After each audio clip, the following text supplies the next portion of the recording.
Around the NFL podcast. Loves the Star Wars franchise. Welcome to another episode of the Around the NFL podcast. I'm Gregg Rosenthal, sitting in for Dan Hansis. Our humble host is gone, but you know who else isn't gone? A room filled with some heroes all across the globe. Marc Sessler and Patrick Claybon in Los Angeles. What's happening, gents? Well, you're satisfying the around the globe portion, right? Like Marc around in the same place. So, well, you're not it's in the about same 8-minute place. drive from Claybon. So It would be cool though if you guys were together at Claybon's house. That would have like really surprised me if you just had your arm around each other. Not that you guys aren't friendly, but it just would have been a first for this podcast. But we're setting other bounds here with me. It's Friday morning here in Tokyo. It's Thursday afternoon, 3 p.m. in Los Angeles. It's 6 p.m. where Dan is about to attend or at a Yankees-Reds game.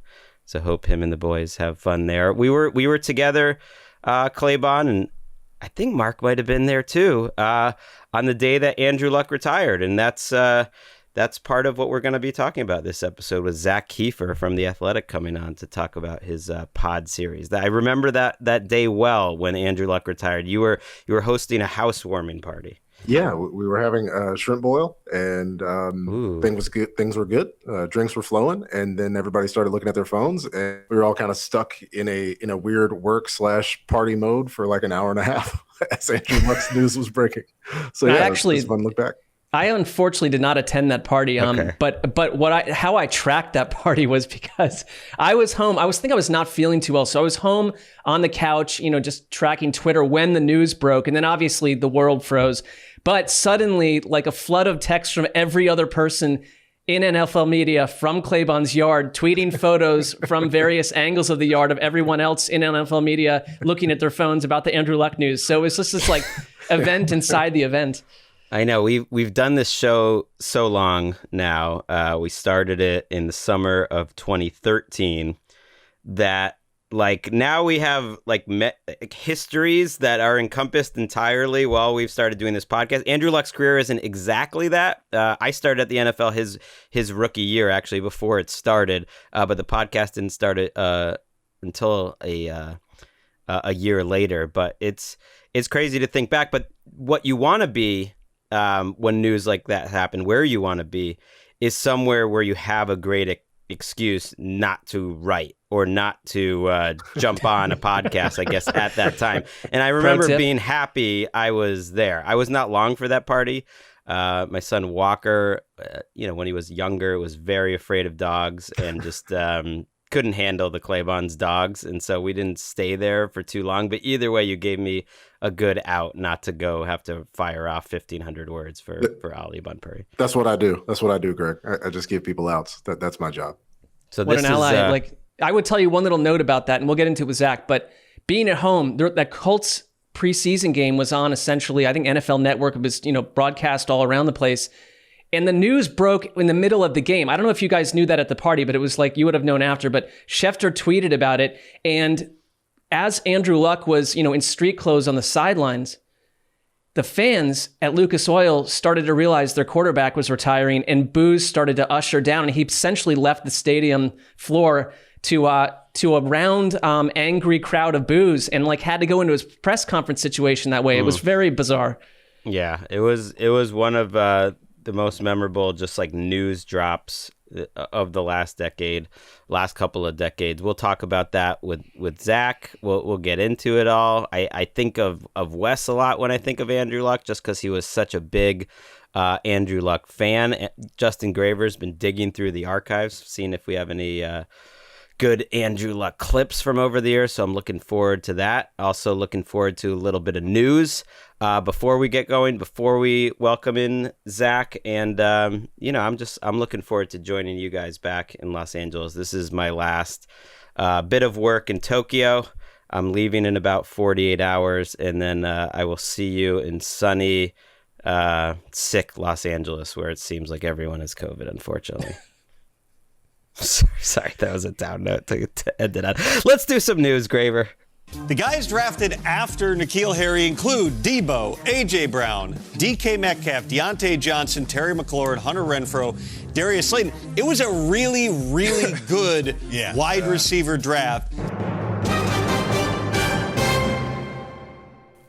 I mean, that was just kind of mean, I think, to pick that as the news drop, Graver. I mean, Hunter Renfrow, he was a 5th-round pick. Yeah, and Slayton was too, but right. I'm not gonna kill the Patriots for that, but I would kind of kill him because the type of receiver they were looking for. Well, we'll get to that in a second. Let's start with the franchise tag deadline because it is coming up July 15th, Friday. I'm already there. I'm on July 15th. I am in the future. By the time you listen to this, it's already passed in Tokyo, and I can tell you from the future that none of these franchise tag guys have signed before. That's great reporting. That's it's not an abuse of your power, but it is a questionable use of your power. It could come back to haunt me too, and then this episode could be completely out of date. But reporting from the future has never steered me wrong in the past, and so that I can tell you that the 4 players who were seeing if they could get a deal done, and if you're not familiar, there's a deadline July 15th. If you don't sign a long-term deal by then, you have to either play under the 1-year tender that you were offered as a franchise tag player, or you could just sit out the year. That's really the only 2 options for you. Those 4 players are Orlando Brown of the Chiefs, Dalton Schultz of the Cowboys, who was the guy probably out of these 4 who there was the most hope for, and he's the one guy who could maybe bang us here at the last second, but it doesn't sound like he's going to get a deal done. Mike Gesicki of the Dolphins, and then Jessie Bates of the Bengals. Mike Garafolo's kind of been out front of this Orlando Brown reporting. To me, he's the most interesting of the 4. Graver, let's hear what Mike had to say about him. I'm not expecting, if there's no long-term deal, I'm not expecting Orlando Brown for the start of training camp or really any time during training camp. That is my understanding. Remember, he hasn't signed the tag, so he can't be fined if he's not there. And even week 1 is in question. So let's see how this plays out over the next couple of days. Like I said, the sides far apart. I'm not expecting a deal, and that could have ripple effects for Patrick Mahomes' blindside protector down the line here. All right, so week 1 possibly in jeopardy, Claybon. That sounds more serious than the other guys where this could actually be ugly, and he might try to push this as far as he possibly can and miss some regular season time. Would be disappointing for the Chiefs. Yeah, disappointing for the Chiefs, but when you consider that they traded for him initially, right? When we have these circumstances where you trade for the guy, you normally assume that the guy's going to be paid, especially in a circumstance, right, where Baltimore has 2 starting quality left tackles, and they eventually make this deal in order to satisfy Orlando's aspirations instead of just paying him. I think that probably would have satisfied his aspirations as well, because the only reason he wanted to be left tackle was so he could be paid like a left tackle. But anyway, I think he has a significant amount of leverage here, considering that they paid for him, unless, right, the Chiefs view it as sunk cost being a logical fallacy, which it is. But they just have to make the decision, right, based on... That's why I like having Claybon on. He has good economic hot takes. That Cynthia Freeland has confirmed that one for me, and so that makes me feel good because she's significantly smarter than me, as is most of the planet. But you got him for a reason, right? And that reason is to protect Patrick Mahomes, and there's been all of this change elsewhere on the offense, so why not pay him? I guess I understand why, but you would like to have a football team that could try to win a Super Bowl. So you should have your left tackle on. Pay him, right? Like, why play hardball?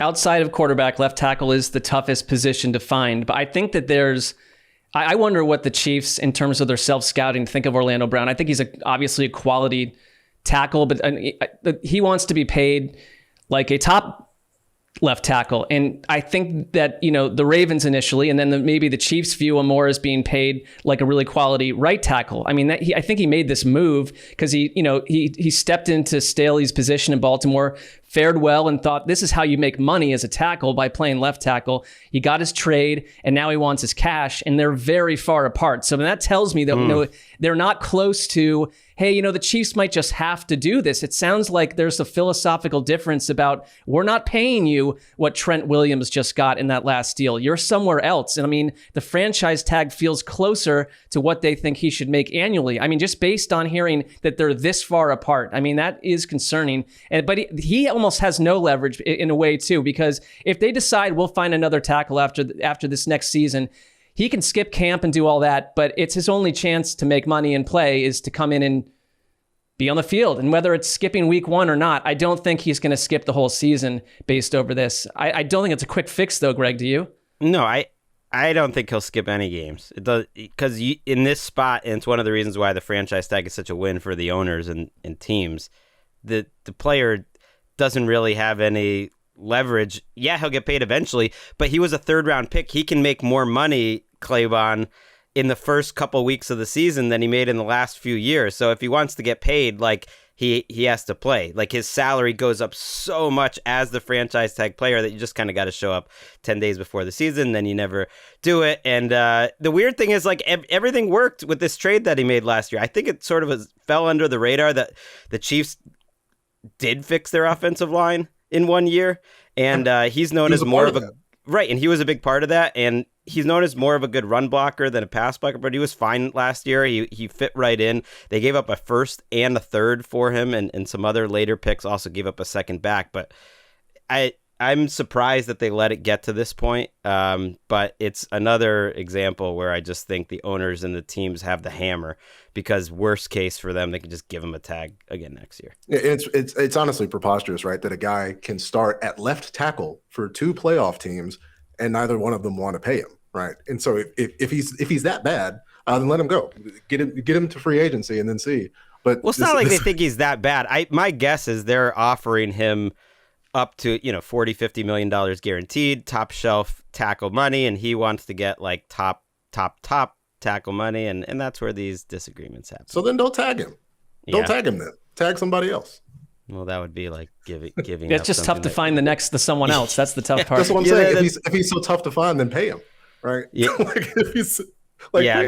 They have so many like big time contracts on the books. I think it's one of the reasons they got rid of Tyreek Hill. It's not just that it was time for a change offensively and like, hey, they're pushed to the cap. It's also like, it's almost like the NBA too. When you have so much of the cap on 5 players, it's not just about the quarterback. It's about Frank Clark is still making that money, and Chris Jones is worth it and is making that money, and Kelsey and all these guys. Suddenly it becomes complicated. You can only have 5 or 6 of those guys. I think Orlando Brown will be one of those guys. It's just going to be like a year from now. And they did a great job building that offensive line with their draft picks and with Orlando Brown a year ago. And it's one of the reasons why I think the Chiefs have a good chance to go to the Super Bowl.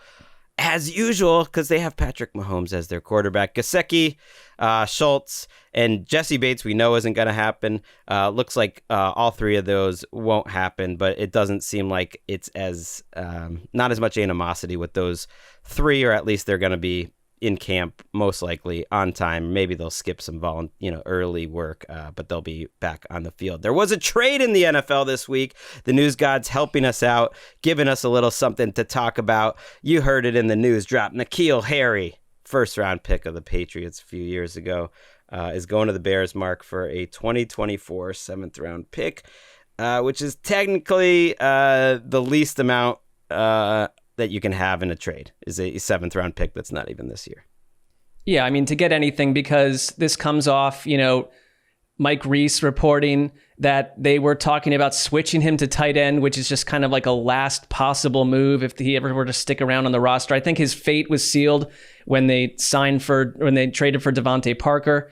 I mean, this is a player. I know everyone goes to the Patriots don't draft wide receivers well. And we heard all the names at the top of the show that who came at later. A bunch of other teams passed on those guys too. So it's not just New England's problem. They don't really develop wide receivers that great either. And I think this was a pick that Belichick went against the scouting staff to pick a 6'4", big-bodied wide receiver that wasn't necessarily what they needed at the moment because of his friendship with Todd Graham, the Arizona State's coach. And it's like, all right, you're Belichick, so we're going to give you an eternal pass on these things. But it has to be frustrating that the team and the scouting staff in general get blamed for it. And then when they brought him in and Belichick's, hyper-focused on defense at that point. And so it was up to Josh McDaniels to kind of make him fit in. I think he missed the first 8 games of his career with like an ankle injury or something and never really produced. So I guess Chicago, I think we're all down on Chicago's offense or the stress they put on it in general. But you look at the outside of Darnell Mooney, he's got a chance to see real snaps. So I don't hate the landing spot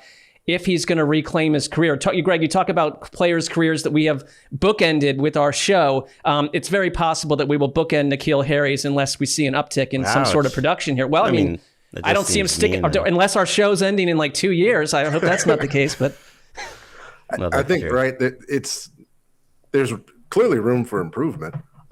He's going to get more opportunity in Chicago. I think we've seen receivers go through New England in the past and kind of wonder about, who's playing what and what's the snap percentages. And that's always the question with New England on offense, because there's so many different guys that are rotating in and out, and that's been a constant.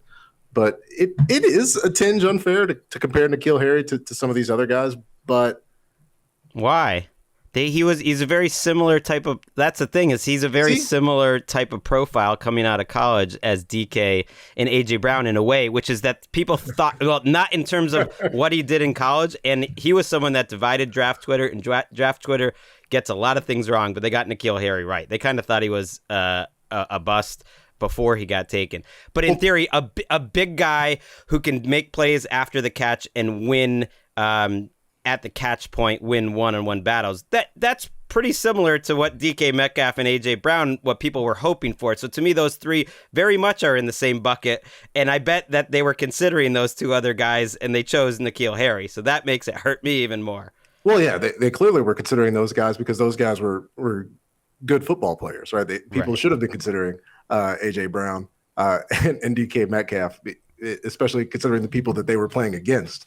I think you can look back and see N'Keal Harry, right? And this idea that his profile is those guys is just, it's like it gets us to this weird comp territory where, like, if you're relying on a comp, like, you should be evaluating the player more so than what they hypothetically could be. And so there's an opportunity for N'Keal Harry. But when I think about Todd Graham and Bill Belichick, 2 notorious texters, right?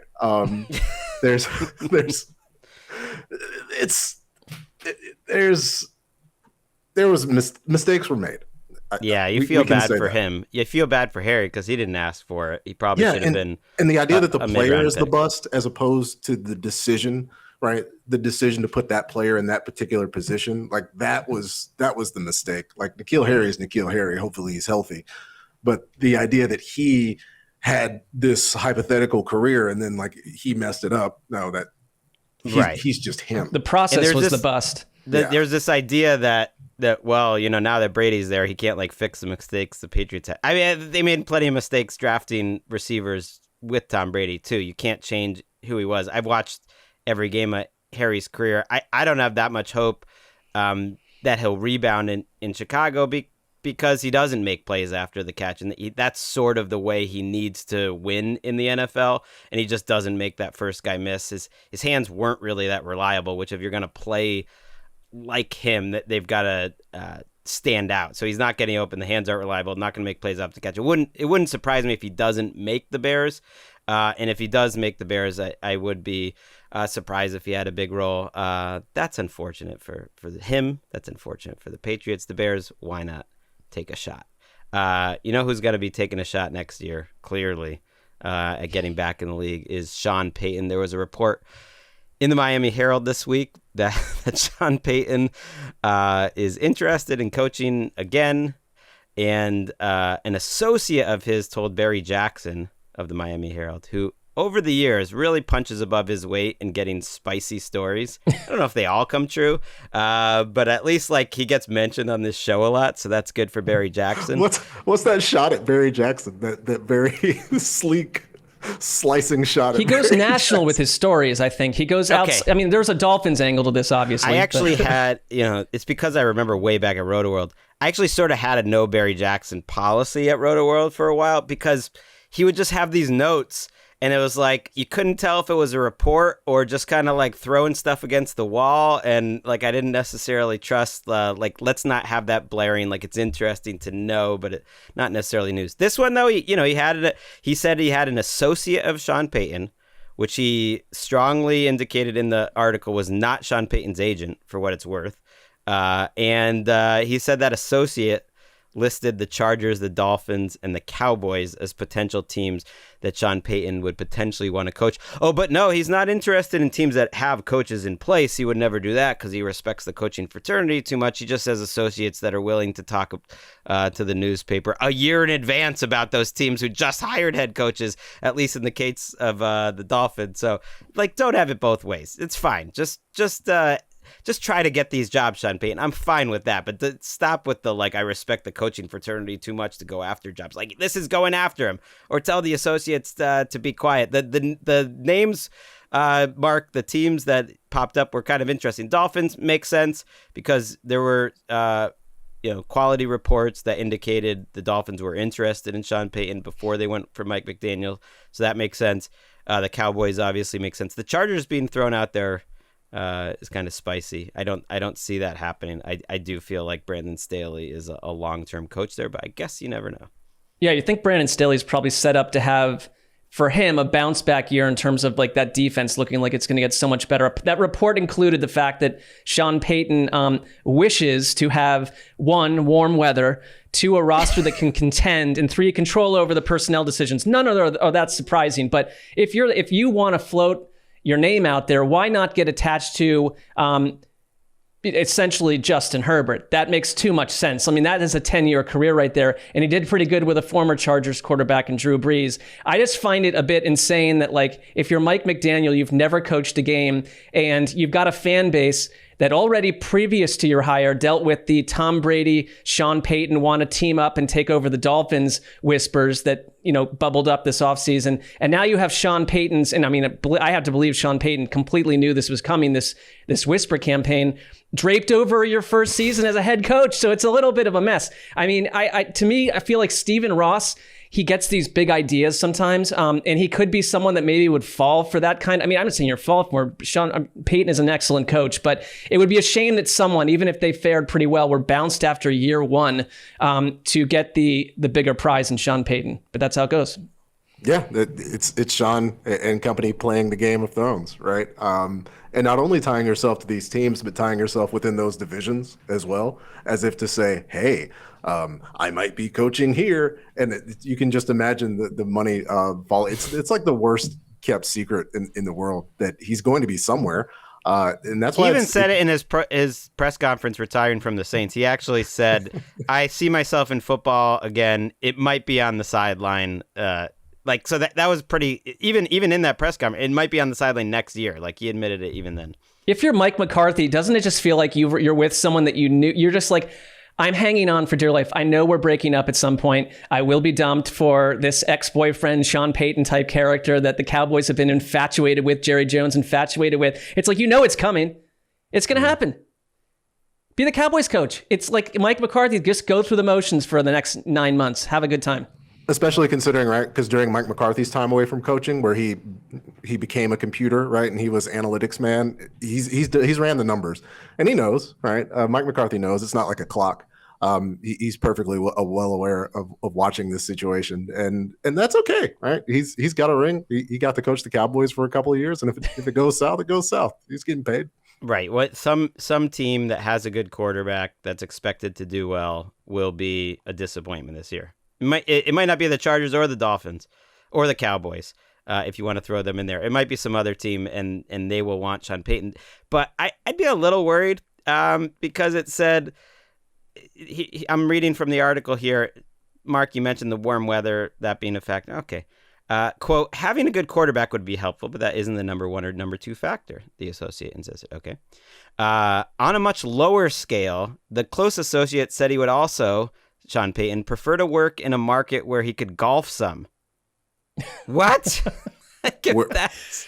Where are there no golf courses? Right. I mean, I guess he wants it to be like, in the winter, probably too, during the season, I would guess. Of course, they throw in the caveat, though his work ethic and long hours largely limit these opportunities to the offseason. This associate really had it on. This is reminding me a little bit, and there's no one more similar in the last 15 years to Bill Parcells to me than Sean Payton, who was his mentor. And it is giving me Bill Parcells getting that final paycheck in Miami vibes. And I know Parcells wasn't coaching at the time, but golf was a big priority for him at the time too. And that was a fiasco where he got like the biggest payday of his career and gave very little in return. And I don't think Sean Payton would be quite like that, but he is getting closer to his 60s. And if golf is mentioned in the article, that's a red flag. I don't want him. I mean, Parcells only took that Cowboys job prior to the Dolphins one to pay off his divorce. So, I mean, not only, but that was a large motivating factor. Guys, you're breaking the myth for me. Bill Parcells only worked super hard, and he was super about the game and motivation. You're telling me he was just a person? Yeah. Oh, no. He was just a selfish guy who our guest earlier in this offseason, Mike Westhoff, had some rough things to say about, including off air. We can't repeat that, but I do apologize, Claybon. I cut you off in the middle of that, but that is the first time someone's ever cut you off from Tokyo live on air. So we're breaking new ground. I don't mind. Cut me off whenever. Okay. I don't know what's coming. By the way, out you're of this. wearing a plain white tee. Are plain white tees making a comeback right now? Because I've been wearing a lot of plain white tees. I've been wearing plain black tees for about 10 years, and I did decide this summer it's like time to mix it up. Now it's all about the plain white tee. It's the color temperature of the sunlight coming through. It's actually a light blue. So when you say that, I can see that. I would have thought it was white too, but you're right. There's a bluish and don't hue. take fashion cues from me, Greg. I know nothing about fashion. I actually reject it as a concept. So I just put the shirt on because it's comfortable. Well, I'm colorblind, and my family rejects me as a concept for that reason. Many times they make fun of me. I'm really in the, like, my kids are in the middle of their childhood, and their dad is the butt of all jokes, like, section of my life. So that's what this trip. Well, I think colorblindness is often funny to children too, so that adds to it. All right, a couple of more quick news items before we get to Zak Keefer and talk Colts, and we'll talk Andrew Luck and Colts, by the way, with them. Baker's progressive ads are over. I thought that was just noteworthy. We taped our last show before Baker had a media availability with the Panthers. Nothing big came out of that. He sort of, I guess, would said all the right things, if you think there is such a thing, about the Browns. Didn't get too spicy. But the most notable thing for me was he did confirm the progressive ads are over, that he had pitched an idea to Progressive of doing like some moving out of the stadium, which you don't blame him. He's one of the finest actors of our generation. And I think the idea would have worked, but Progressive said no. Marc, are you and your children disappointed? Mine are. They love those ads. I grew to not like them because I think the thing, and I think Claybon and I have talked about this before, where like these ads need to be scaled down when the player is going through like a traumatic season, where it's like, oh, your team's down 30-7, and now here's a whimsical ad about you eating breakfast with Bernie Kosar in the stands. I don't need that. So it's like the less the more. The other thing is, we will talk Andrew Luck in a minute. In one of those great 6-episode pods that Zach did, it mentioned that Andrew Luck is a first-round pick simply refused and turned down millions and millions of national ad dollars because he's like, I'm not doing this till I know I'm a good quarterback in the NFL. It's like, okay, that's the other way to go. I mean, Baker, that rookie season, I think, set him up to fly as a national sponsor, but I thought they were often egg in the face compared to what was happening with the team on the field outside of that playoff year. Which is why you shoot 2 commercials, right? Every commercial, you have a good and a bad, and you roll the bad commercial if the game's bad and the good commercial if the game is good. I think it's kind of the theme of the offseason is people not wanting Baker anymore, and for Progressive to be that final strike in that aspect, that had to be tough for him. I think it was good though that first of all, take the money. There's an argument to be made. Take it because you don't know, and your opportunities might be in a short window for Baker. Not everyone could be Andrew Luck on the purity scale with that too. I get that, right, but right, didn't somebody complain about Luck doing a commercial in his rookie year? I feel like that was a story. There was, they did try to compare, and as Marc mentioned, Zach's podcast kind of broke up this dichotomy. People, including Wes a little bit, I remember, or I think we talked about it on the podcast, would talk about how much RG3 had 1 million ads that year. Yeah, it was RG3, the contrast. But maybe there was one. Also, Luck might have known his strengths and weaknesses. Like, Baker was smart to do that because I think he might have set up future work, whether it's in advertising or just acting. I think Andrew Luck knew that probably wasn't going to be his strength as an actor on commercials. He probably would have been awkward, and it's fine. I also like Baker's total, I wouldn't say disregard of Sam Darnold. They talked about, competition, all this, but he made it very clear that he expects to start week 1 against the Browns, and he's looking forward to that game, which is sort of putting Darnold to the side. And I don't blame him too much for that confidence. I think he'll be starting that game too. Final couple stories, quick one. Rodney Hudson's future is up in the air in Arizona. I only threw this one out there because A, he's like a really good center and was key to their season last year. But B, it was interesting to me how social media can shape a story. They sent out a tweet this week that said, like, getting ready for the 2022 season, like, ready to protect or whatever. And they just sent out their 4 starting offensive linemen without Rodney Hudson. It's like, maybe don't send that tweet. Because Why it's did like, they do that? People didn't need Justin Pugh in a hype tweet on July 12th. They sent out the 4, but they left Hudson out. It's just like, no, just send out one of them. Send out Kelvin Beachum by himself. So they sent out the 4 without Hudson. And I think Pro Football Talk was the one that noticed this, so I'll give them credit on that. They also are in the practice of sending out happy birthday tweets. And Hudson shared a birthday with another member of the roster. I should find it now, but I wasn't lower level meant like a familiar. Like a I wasn't familiar with this man, but he shared a birthday with him. They sent out the birthday tweet to him, but not to Rodney Hudson, whose birthday was also that same day, Tuesday. So something's going on there. It's just something to watch. It's actually one of the only contractual or disagreement sort of battles I think that might go into the season. It's very rare that actually happens, but it wouldn't surprise me if we mention this as an aside on August 30th that this is still happening. And one little note, because I mean, the Cardinals were hot on their trail out of the gate last year. I thought they were fascinating and they really crumbled, but a big part of it beyond the injury to DeAndre Hopkins was when Rodney Hudson went out. They won the first 2 games, like one against the Houston Texans, and they beat up on the Browns, and the Browns were in a bad spot.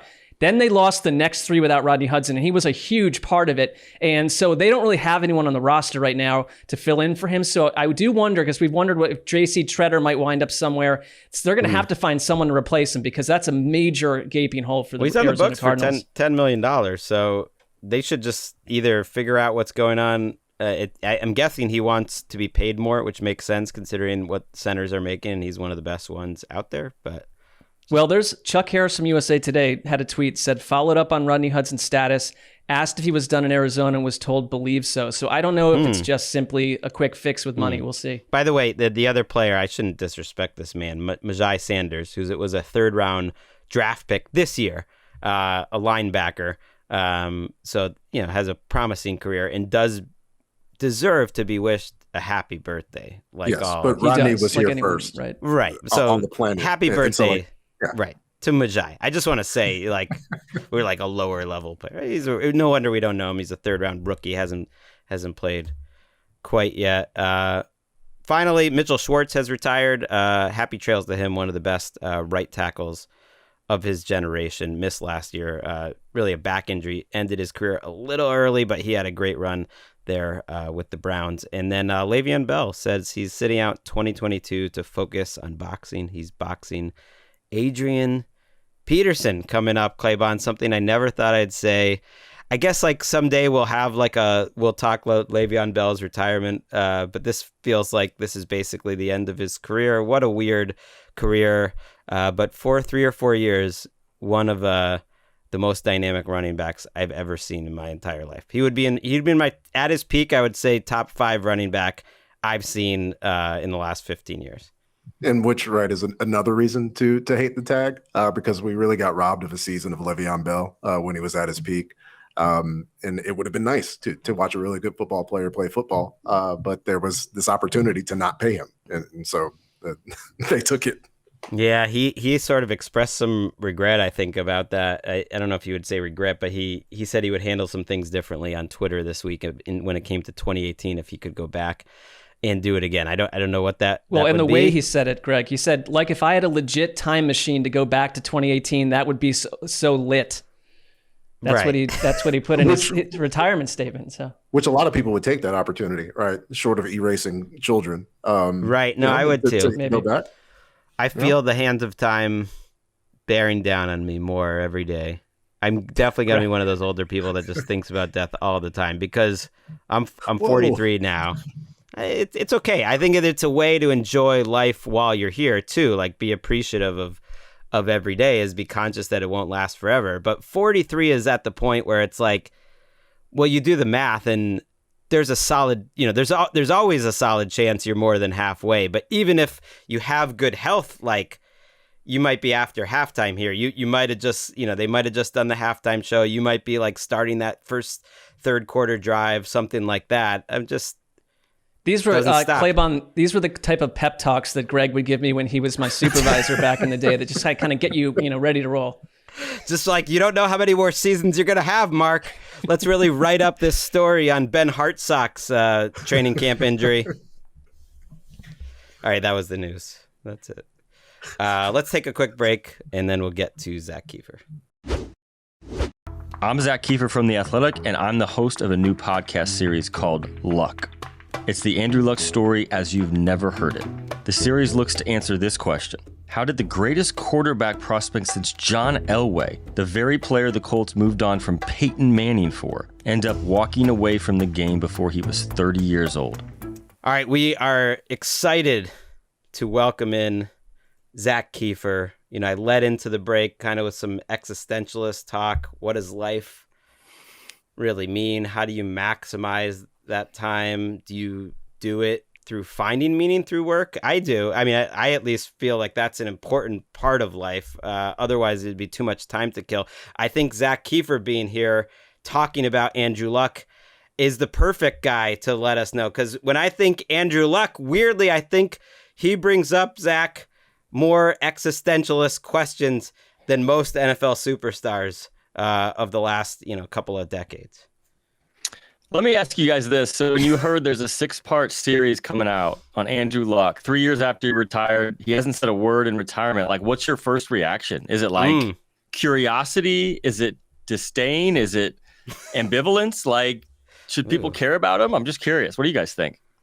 I knew we were doing this today, so I had a big wide berth of time because we're doing the show much later than we normally do.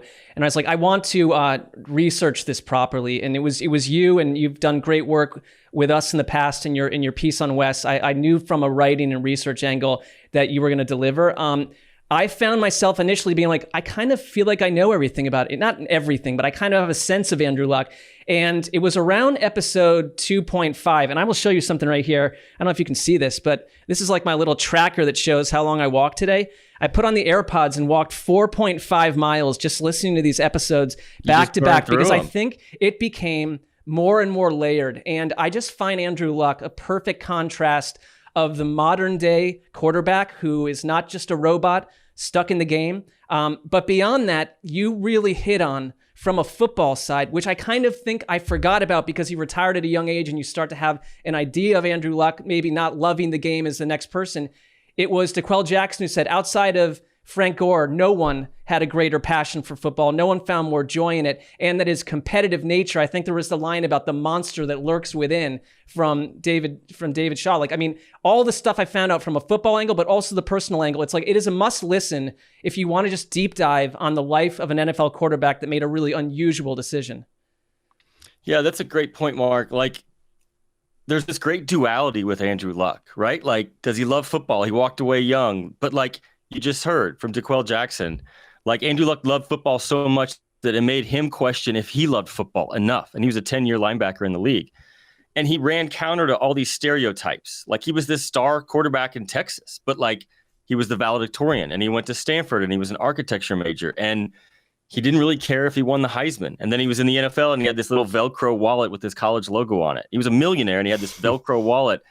he had a flip phone, and everyone knows about the flip phone, but like his teammates would get pissed off because they would send him pictures and he couldn't open up the pictures. Like, and he genuinely didn't care about the nonsense. Like, he just didn't. And he cared about football. And there's this great Matt Hasselbeck quote. He said, like, a lot of guys in this league just love being in the NFL. Not all of them love football. There's a difference. And Luck was the latter. He loved football. And his career is just, I think the podcast does two things. If it does it well, it explores the personality and how he's unique. And it also explores his career, the Peyton Manning thing. And that's really unique too, to me. Yeah, it's an opportunity to not just look at Andrew Luck and his career, but football in the way that we perceive it, right? And what got me interested was the first ad that I heard. And shout out, right, to Zach, if you were a part of putting it together, because it immediately got to the core of me, right? What if the Colts had protected Andrew Luck and this uniquely gifted football player that we were able to watch, but so many different aspects were striking against the person that he is. And there was this whole conversation about the player and the way he went about it and like what loving football actually is. But Andrew never got to be a part of that discussion, right? And so like to have him be able to be a part of that after the fact, I think it's good because there are so many different things that go into this game from a player's perspective that we don't really get because of the atmosphere and attitude surrounding the game. And so anytime that we can turn and look at football in the mirror, it is a good opportunity that we should take. Oh, yeah. I mean, to answer your question, Zach, I was like, oh, this is a great idea. I mean, because he's one of the most fascinating characters that we've had in the NFL, because he was one of the most fascinating players. Unfortunately, just the way my simple mind works, and probably there's other people like it, if he wasn't one of the most dynamic, exciting players on the field, and I would put him right there to me with Patrick Mahomes and Lamar Jackson as just like, as a player, just as exciting as any player. Justin Herbert I'd throw in there now too, as just that I've seen come into the league in the last 15 years. Maybe I'm not quite as interested, even though I know he's so interesting as a person and he's a unique guy, but the fact that he was that good, that he gave that much joy to me watching it, thought, well, this is perfect. And I thought of Wes, and it's interesting because, listeners might not be familiar. Zach wrote a great piece about Wes in The Athletic, and we talked to him for a long time about that, and he did a great job with that. So we associate Zach with Wes too, but I associate Andrew Luck with Wes, because not only was Wes like a huge fan of Luck as a player, immediately he was sort of fascinated by him. I think he saw the story of Luck as fascinating, and I think he saw him as the next great NFL player from minute one. I started doing this article called QB Index in 2012, and it was just following that rookie draft class. So I watched everything, and he was such a fascinating player. So I put that all together, and I'm like, I was glad you were doing it. And even then, to Marc's point, I sort of felt like I knew Luck, but I kind of forgot the timeline of it all. I forgot how strange it was that it was the calf and the ankle injury, and how surprising that was, and how the 2018 season, when he came back from those 2 lost years, or really almost 3 lost years to injury that affected him, how great he was in 2018. And that's what made the retirement all the more stunning. And so I was relearning things, but I had really forgotten how crazy and how condensed the timeline of it was. Covering him in person, Zach, I know I'm going on here, but I kind of want to get back to something Marc said, which was the dichotomy of just like what it was like covering him. And I'm kind of thinking before the injuries came up that like he was like a cocky MFer on the field, and sort of what that dichotomy was like, where like he was such a different person off the field, but he played like a cocky guy. Like he played like he thought he was the best player in the league when he was on the field. He couldn't hide that. That's the great contradiction, right? He's this goofy, nerdy architecture major who has this goofy laugh and would use words like modus operandi and perpetuity in press conferences. And then after the press conference gaggle breaks up, he'd come up to me and say, hey, did I use that right? Like, I've been waiting weeks to try and use that. And I'm like, you're the weirdest dude. And then you hear David Shaw describe him as this monster who's going to kill you and then step over you after he killed you. And, there's the scenes from his first game at Stanford when he runs right into the safety when he's supposed to go out of bounds. And he runs off the field and he goes, I know. I'm supposed to avoid the contact. And Shaw's like, yeah, we designed plays so you don't get hit. And he's like, I just had to get hit, man. I just had to get hit. So like both of those things were at war. And it's really like the story of his career is this like goofy nerd, but inside he was kind of like this beast who could have played tight end, could have played linebacker. I mean, he would drill linebackers to the turf and then help them up off the field and say, good hit. Like we're going to see another Andrew Luck. Like he was one of a kind in a lot of ways. And I'm not allowed to take my reporter hat off, but let's just say I did back in the day. It's fun as hell to watch that dude play. Like those teams were not good. That Colts team was not good in 2012. They won 11 games, 7 at the buzzer because this rookie quarterback was insane.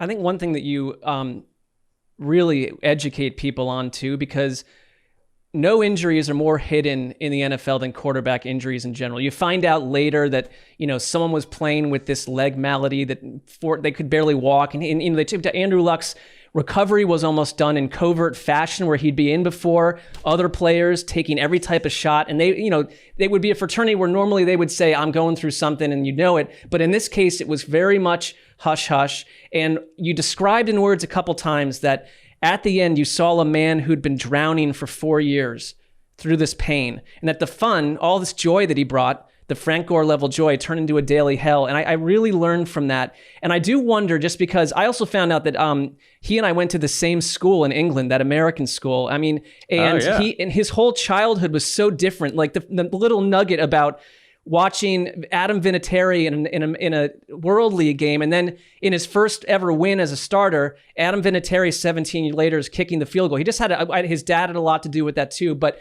his childhood, his early path, did that contribute at all to making peace with an early retirement versus I'm just going to gut this out for more money and just do what I can to do?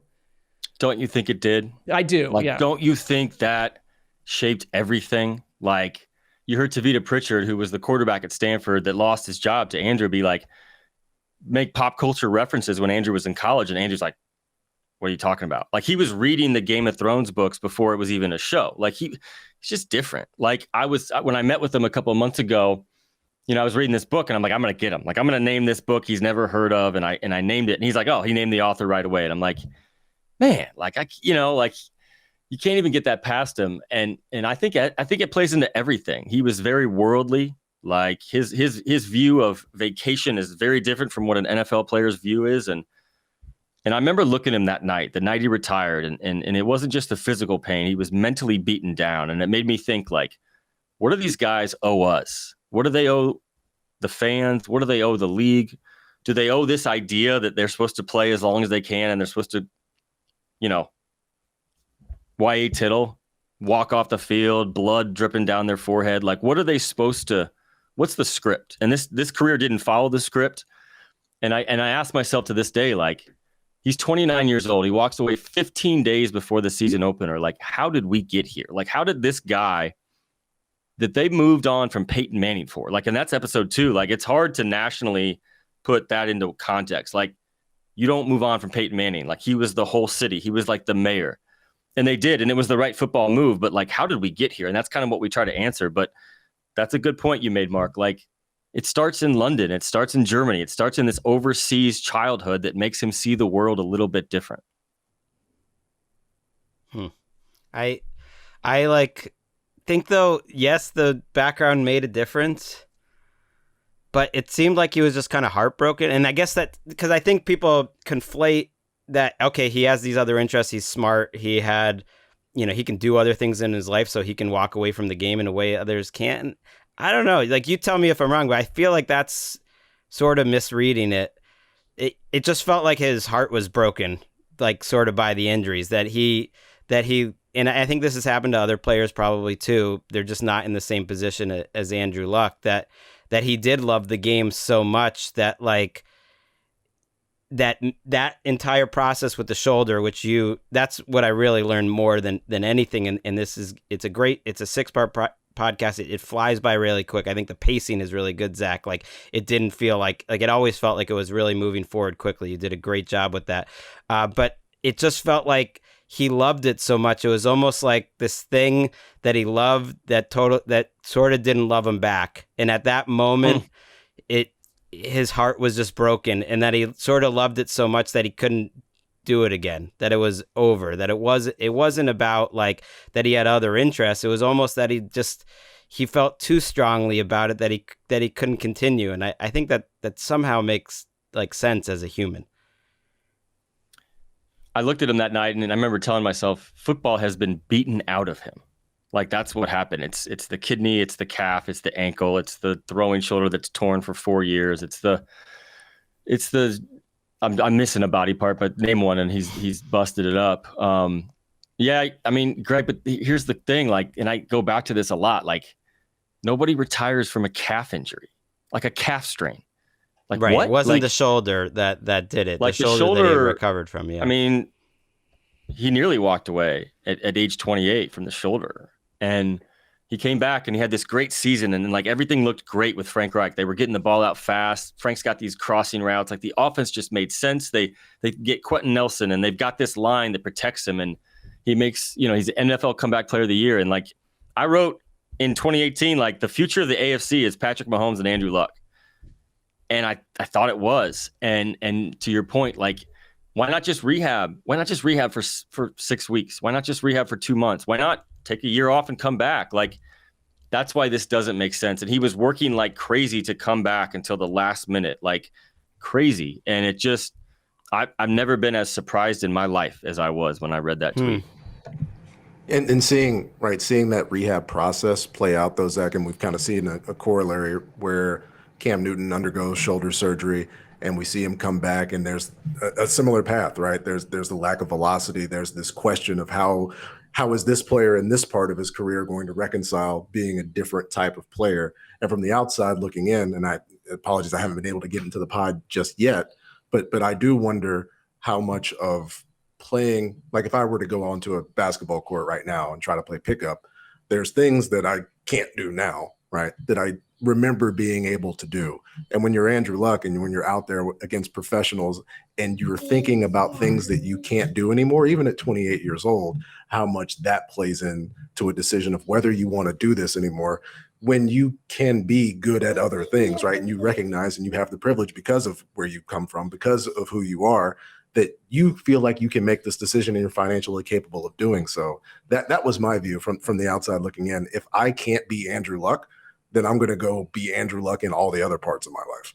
That's a really good point, because that's something he said the night he walked away was, I don't want to be 75%. Like, this team can't handle, like, that's not good enough for me and it's not good enough for them. Now, 75% of Andrew Luck's better than 100% of a lot of guys. Jacoby Brissett, who started that year.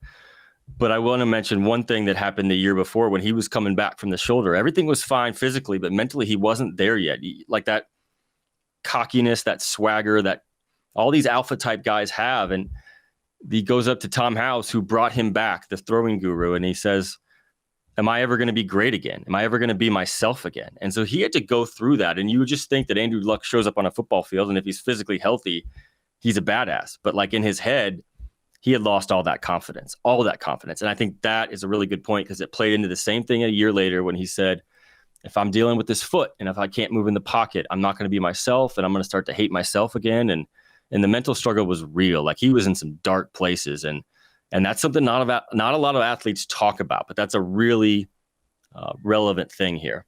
Right. I think you did a great job painting the picture when he was in the Netherlands, and he actually had a long conversation with you. I think it was the next off season coming back, talking about how dark that place was in that Netherlands. And even then, and I think when Tom House talked about it, it felt like Luck was still,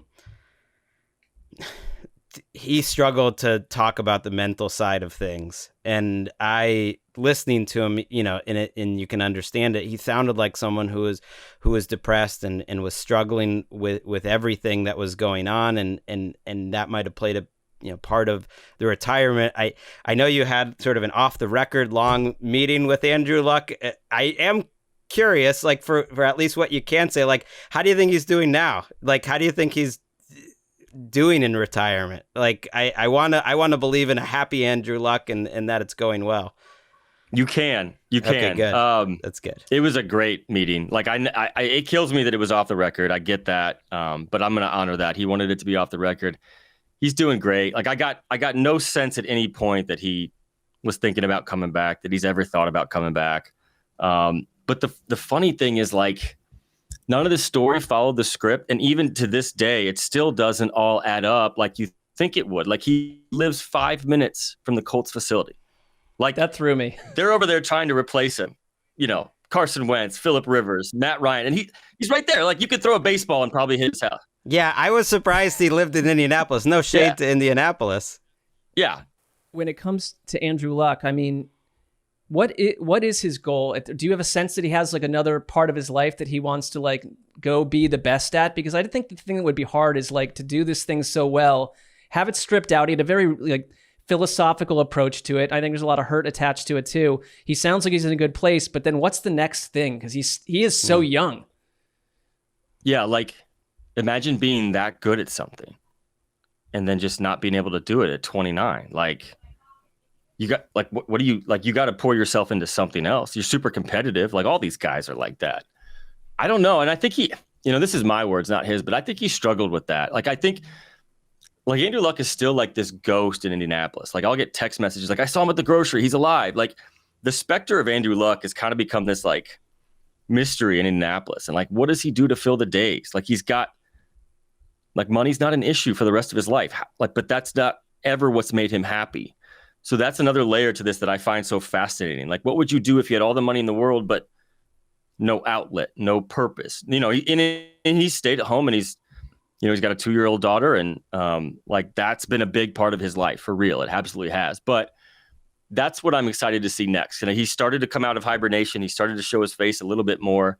He thought about doing the podcast. He really did. I thought he was going to do it, but then he ultimately declined. So, but that's a good point, Mark. And like, only he can answer that, you know, like he's going to have to do something. Maybe it's private. Like, I know he's given a lot. He does a lot of stuff like off to the side that no one knows about, but like he's just too bright, you know, to not do something to help the world, maybe. Right. He was majoring in architecture at Stanford. Like, I don't know if you guys had any friends that did architecture in school, but that was the hardest major possible. It was the smartest people possible, and it took the most work possible. It seemed like if you were in architecture school that you couldn't do anything else, and he was doing that while being Andrew Luck at Stanford. So maybe he should get into concrete. I don't know. It's a great series.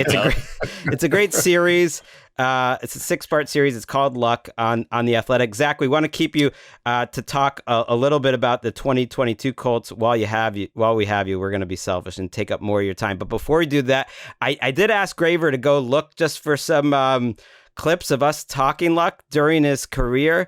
And this is a happier moment. This is maybe the peak of Luck's career.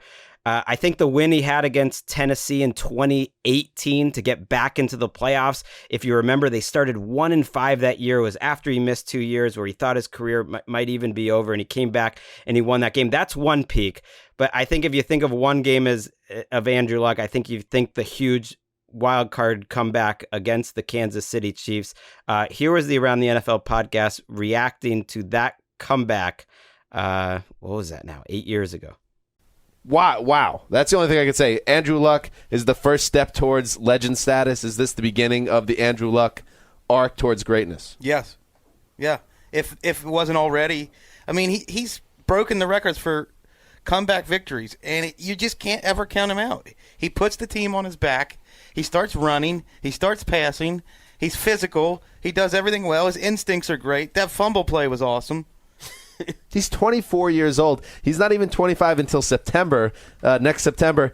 This guy, it's unreal what we're seeing at this young an age with this little experience. I can't even imagine what we're going to see 5 years from now. I feel like the ceiling's been taken off. There is no limitations to what this guy can be. Look at his surrounding talent. I like him because he was pulled what appears to be out of Amish territory. And, we talked to Gregg today before the Bengals game, and you said that you would rather face Andrew Luck and the Colts over Andy Dalton and the Bengals. And that shocked me because I wouldn't want to deal with Andrew Luck on any level in the playoffs. He is just flat out finding a way to win these games. What about T.Y. Hilton? Outrageous. Yeah, he's great. And they use him a lot like the Eagles used Deshaun Jackson. I mean, Andrew Luck was so good. He was almost the best quarterback in this game. Ooh. Damn, man, you got to get me with like two terrible takes in one little clip, Graver. One was a stray from Marc. I mean, not only did Marc point out that I said I'd rather play Dalton, but I just made an allusion to that does Alex. feel drug-induced. I think that was a fair question on my part. You know. Alex Smith did play great in that game. Poor Alex Smith has had some terrible luck over the years, too, and that was... maybe the best performance of his career, too, and ended up in a losing effort because luck was so good. We're going to take one more quick break, and then, Zach, we're going to get you a few questions about the Colts, and then we'll get out of here, and I'll head back to the U.S. All right, back with Zak Keefer. We talked luck. There's no Andrew Luck on this team. Zach, Matt Ryan is not going to be able to do the things that Andrew Luck did. Matt Ryan should not be seeking out contact like Andrew Luck did. In fact, I think that's one of Matt Ryan's best strengths, that he can avoid that contact. Him being with Frank Reich, what do you think that combination's gonna be like? Like, how do you think Ryan will be different? How do you think Reich's system will be different? Because listening to the podcast, going back to the Luck thing, it sort of reminded me, oh man, he only had that 1 year with Reich. You almost forgot, and that was the most efficient year of Luck's career. He got sacked the least amount in the entire league, so he totally changed who he was as a player. And it's one more piece of evidence to me that Frank Reich is one of the preeminent coaches to have if you're a quarterback. And I mean like top 2 or 3. That's my opinion. So how do you think that Frank Reich system and everything is going to work with Matt Ryan? How do you think it's going to be different? 5 quarterbacks in 5 years for Frank Reich. Like, it seems like a made up stat. It's funny. I haven't thought about the current Colts at all for the last 3 weeks because I've been on this deadline. So yes, Matt Ryan's the quarterback. And it's crazy. Like during the spring, talking to people around the organization, it's like, they're just like laughing at how well this turned out. Like literally, like there were Baker Mayfield rumors, like there were Mariota rumors. Like this team had no plan. Like they just entered free agency and were like, we don't really love any of these guys out there. We're just going to sit and see what happens. And then Matt Ryan magically sort of became available due to all the circumstances with Deshaun Watson. And really? Yeah. And then like every single word we've heard about Matt Ryan has been unbelievable praise. Like he's a legit dude. Like he's stepped in and they're just like, Carson Wentz who? Like they're like, we've got the guy. And maybe that's a little bit ahead of myself in terms of like, it just seems like it fits perfectly. I don't want to drink the Kool-Aid too much because like I know how this league works, but they're comparing him like Reggie Wayne. Like Reggie Wayne said this. He's like, it makes me sick how much he reminds me of Payton in terms of a leader. They're not the same quarterback. Let's not get ahead of ourselves. But like Matt Ryan came in and just owned the offensive meeting room. And like he's just stepped in right away. And that fast, quick release is going to be huge. Carson Wentz made football so much harder than it needed to be last year. Like he had a beast in the backfield, Jonathan Taylor, and he has a beast in the outside and Michael Pittman. And like Carson's got to hold onto the ball and he's got to wait and try to make this heroic play. And sometimes he does, but like Matt Ryan is going to be the opposite in terms of efficiency. And I think it's going to work. Like Nyheim Hines told a reporter a couple of weeks ago, like Matt's going to make the layups. Like that's a telling quote. Like Nyheim Hines is a really good playmaker and they just forgot about him last year because Carson stopped throwing to him. And so I think Matt Ryan's going to run the offense Frank Reich wants. And I think it's going to be a lot more efficient, maybe a little bit less splash than Carson. But like, I feel like it fits like a perfect glove. Check with me in October. I might look like an idiot. I would ask you this then, because you're right. On this show a couple months ago, we went through all the quotes about Matt Ryan and they are... Glowing does not do service for what they are. I mean, it's almost like we're not even asking these questions either. Sometimes they just say them. they're offering them up, and it's so glowing and so gushing that all I would ask is, if you're Jim Irsay and you're hearing all this information, we've got our guy. We've got Payton Manning, the leader. Matt Ryan can still play. It's such an upgrade. We gave you what you wanted. Now, if you're Jim Irsay, because the culture seems really good inside team walls. I mean, Chris Ballard, everyone views him as a top flight GM. We all love Frank Reich, but if they go and win 9 games, is there a scenario where the pressure inside this building turns up higher than people expected? Yeah, it needs to. 1 playoff appearance since Andrew Luck retired, 0 playoff wins, and they've had some good teams. Like, I'll give them credit. Like, it was a stunning retirement. It was historic. Like, a lot of teams would have cratered, right? I mean, they just would have.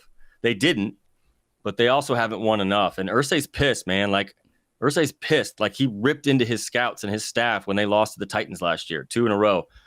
Like, they can't beat Vrabel and the Titans. And the Titans took a step back on paper, but I'm a little hesitant to count them out because Vrabel's so good and he gets as most out of his roster as just about anybody. And the Colts have just found a way to shrink in those moments against that team. So they've got to win the AFC South. And if they don't, Reich and Ballard are on these extensions through like 26, but the Andrew Luck get out of jail free card is over. Like, it's done. Like, there's no more leniency with that. They need to win. They screwed up with the Carson Wentz trade. They got out of it miraculously. Like, the move Ballard made, getting come on. Like, that's insane. But they got to win, man. They need to be playing into January this year for sure.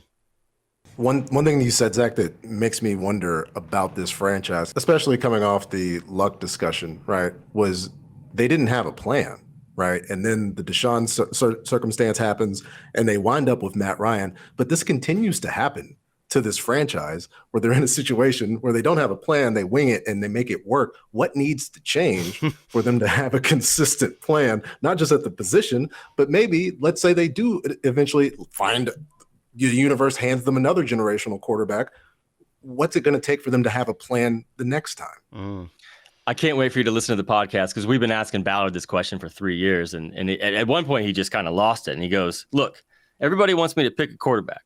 But if you rush into it and pick the wrong guy, everyone's going to run my ass out of town. And he's right. So, like, maybe winging it is a little bit of a stretch because they haven't panicked, right? They haven't had a good draft pick. Like, they just haven't. Like, they traded 1 first-round pick for DeForest Buckner. You can't really knock him for that. He's a monster.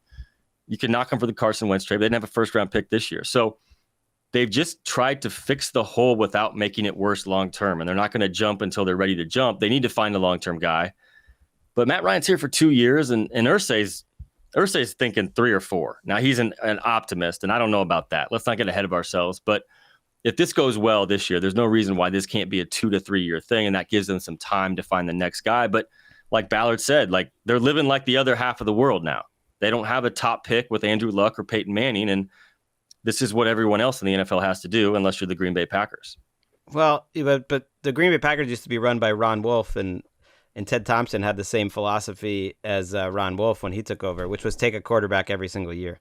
So it's like you could start doing that. You don't have to take him in the first round. Take a third, take a second, take a sixth. Maybe it's not, and they've taken a couple late rounds, but just Sam like Ehlinger, Jacob Eason's with the Seahawks now. I get it. It's like, but you can try, and I think they need to keep trying during the Matt Ryan era. But I'm optimistic. I actually noticed their over/under win total moved up to 10. So the optimism for the Colts is nationwide. Only 5 teams in the NFL have a higher over/under win total. Now they're tied at 10 with like 6 or 7 teams are right at 10, but that's telling to me the schedule plays a big part of that.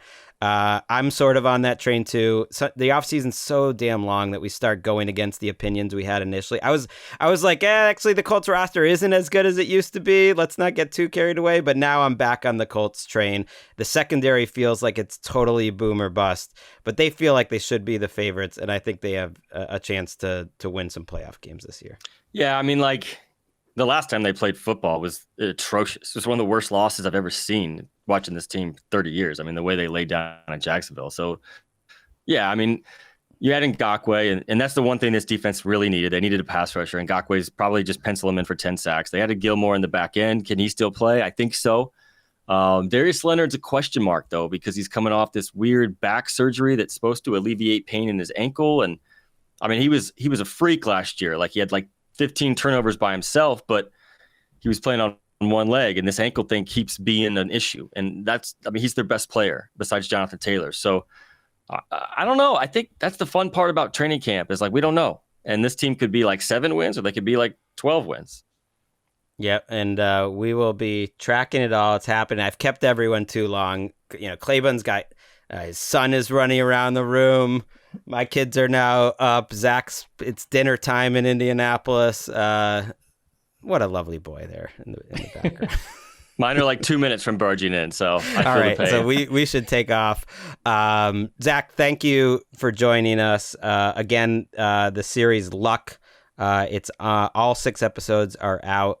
You can find it wherever you get your podcast feeds. And look, we've got the lovely both Claybon kids are here. Thank you, Patrick, as well. Why don't we all say goodbye together? Just say goodbye. Thanks, Zach. Thanks, Claybon. Thanks, guys. Appreciate you, Zach. Come on, can we get the kids on the mic or no? There we go.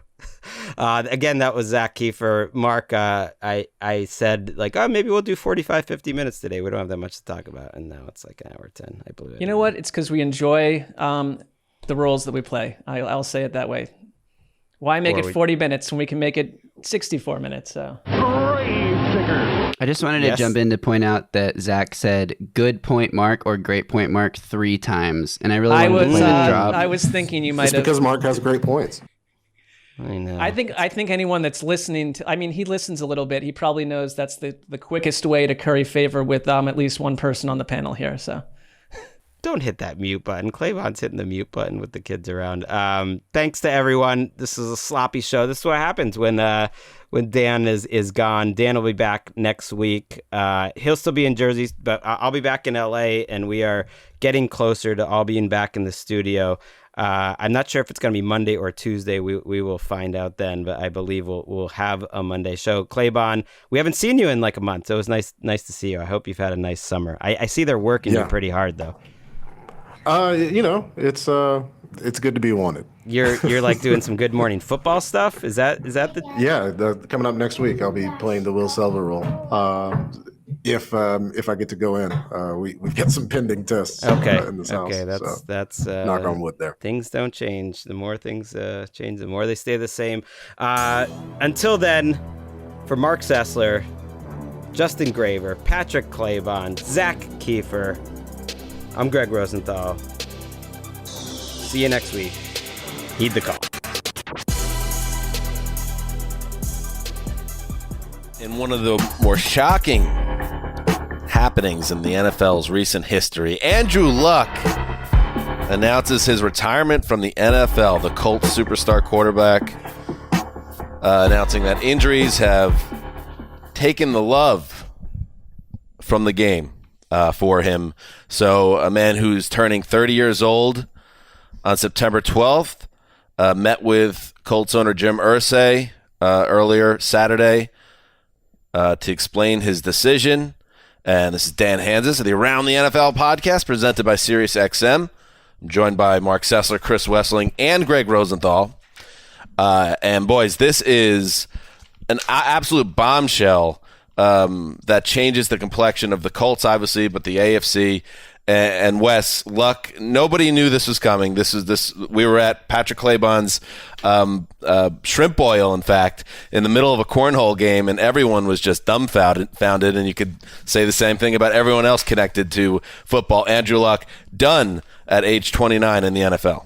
When you're recording the show, 36 hours later, you're reacting to so much more than just the news. You're reacting to the reaction. You're reacting to what you should have seen for 3 years, considering the comments he's made.